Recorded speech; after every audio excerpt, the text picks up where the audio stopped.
မင်္ဂလာပါရှင်ဒီဗီဒီယိုလေးမှာတော့လေးဘဲ9ရွေး9 point ကို30 sweet တစ်ချက်သားစီ36သိန်း3000စီနဲ့ပေးခဲ့ရ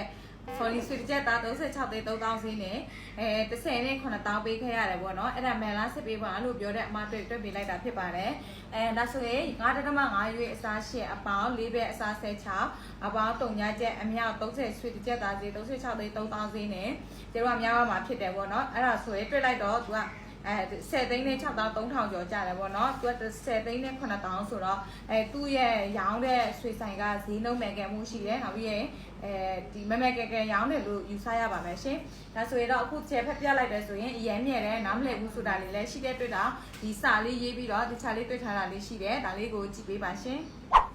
ဒါဆိုရင်တော့ကျွန်တော်က4ဘဲ9ရွေး9 point ပေါ့နော်ဒါဆိုပေးခဲ့ရတဲ့ဈေးက36သိန်း3000ပါဒါဆိုရင်တော့ပေးခဲ့ရတဲ့ငွေက10သိန်းနဲ့9000 9.5ရွေးကိုရှင်းနေစားတယ်ဘာဖြစ်လို့ရှင်းနေစားရလဲဆိုတော့တပဲမှာရှေ့ရွေးရှိလို့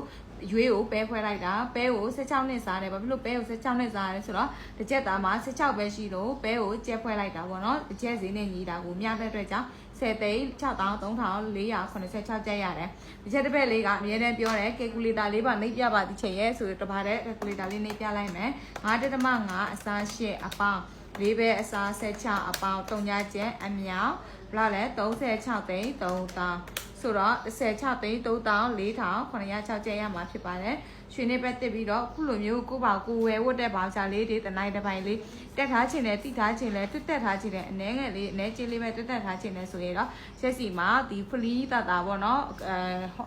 ဒီမုတ်ဖိုးတာနဲ့ online ပေါ့နော် online video click လေးရှိပါတယ်အဲ့ဒါလာမေးလို့ရပါတယ်ရှင်ဒါမှမဟုတ်ဘူးဆွေစီးပွားရေးလုပ်ချင်တဲ့ဘက်ကစားမှမသိဘူးဘယ်လိုလုပ်ရမှမသိဘူးဆိုရင်တော့ရကုံမန်းတလေးတောင်ကြီးအပြင်တွေ့တင်တဲ့လေးတွေရှိပါတယ်လာရောက်လေ့လာလို့ရပါတယ်ရှင်ကျေးဇူးများတင်ပါတယ်